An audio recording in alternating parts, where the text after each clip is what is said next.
Because at Wimbledon, one woman stood tall not just in heels but in public admiration. And it wasn't Meghan Markle. As the cameras turned to center court, all eyes locked onto Princess Catherineelegant in a mint green ensemble that shimmered under the English sun. The crowd didn't just applaud, they rose. A standing ovation erupted like a thunderclap across the stadium, echoing far beyond the gates of SW19. It was more than just applause. It was an unmistakable cultural statement: the real princess is back. And behind closed doors, Meghan Markle, once again sidelined, was said to be fuming.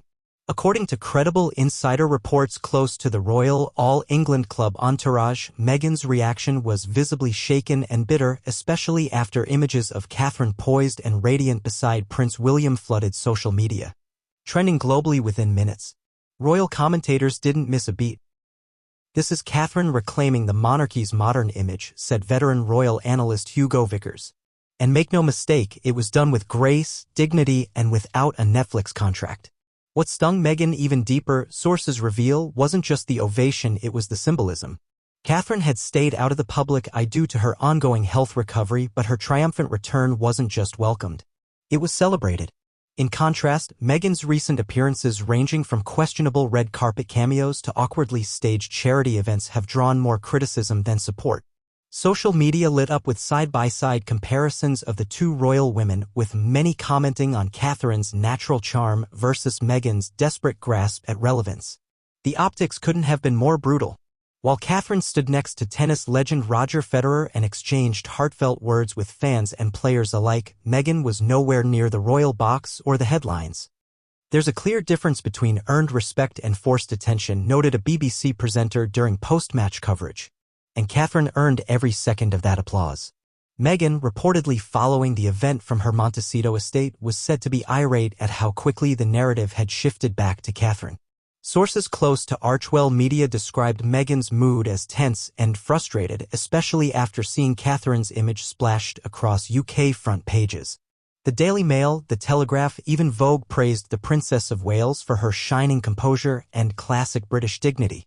For someone like Meghan, who has invested millions into crafting a global brand post-royalty, Catherine's quiet dominance on a single afternoon at Wimbledon was a stark reminder: popularity can't be manufactured. It's earned. The contrast extends beyond just fashion and applause. Meghan's latest public appearances have been marred by controversy and poor reception. Her partnership with brands like Netflix and Spotify has raised eyebrows, especially after the now infamous Archetypes podcast ended in dismal reviews and an early cancellation.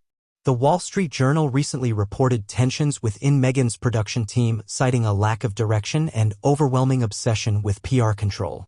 Catherine, meanwhile, has remained consistently admired even in absence.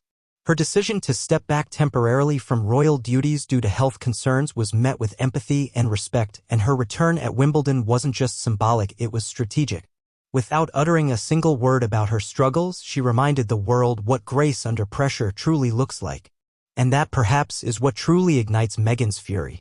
Despite her endless attempts to control the narrative, be it through tell-all interviews, docuseries, or carefully curated Instagram posts, she continues to be overshadowed by a woman who has never needed to explain herself.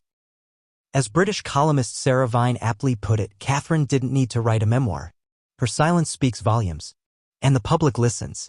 If Meghan had hoped that distance from the royal family would allow her to craft her own spotlight, Wimbledon 2025 just proved otherwise. In that grand arena of tradition, sportsmanship, and heritage, it wasn't Meghan's name being whispered, it was Catherine's. And she didn't need cameras to chase her down or headlines to prop her up. She simply arrived. She stood. She smiled. And the nation stood with her. So while Meghan fumes and plots her next PR move from California, Catherine walks back into Kensington Palace with her head held high, carrying not just her title, but the genuine love of a people who never forgot her worth. And that's a crown Meghan may never touch. Because no matter how many streaming deals Meghan Markle signs or how many staged interviews she books, authenticity isn't something you can buy, it's something you live.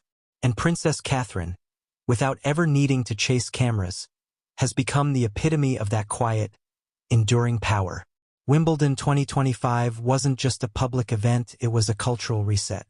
The ovation for Catherine wasn't orchestrated by a team of Hollywood agents. It was spontaneous, real, the kind of reception that reveals a truth Meghan has spent years trying to rewrite. that being loved by the public is not the same as being talked about. And as Catherine left the stadium, cheeks kissed by the summer breeze and waves trailing her like petals in the wind, Meghan was left once again watching from afar, outshined, outranked, and outclassed. Behind her Montecito walls, Meghan is said to be strategizing her next appearance, likely aiming for a splashy headline or a viral soundbite. But no PR campaign can reverse the message that Wimbledon made clear to the world. The British people know who their real princess is, and no amount of resentment, envy, or California sun can melt that truth.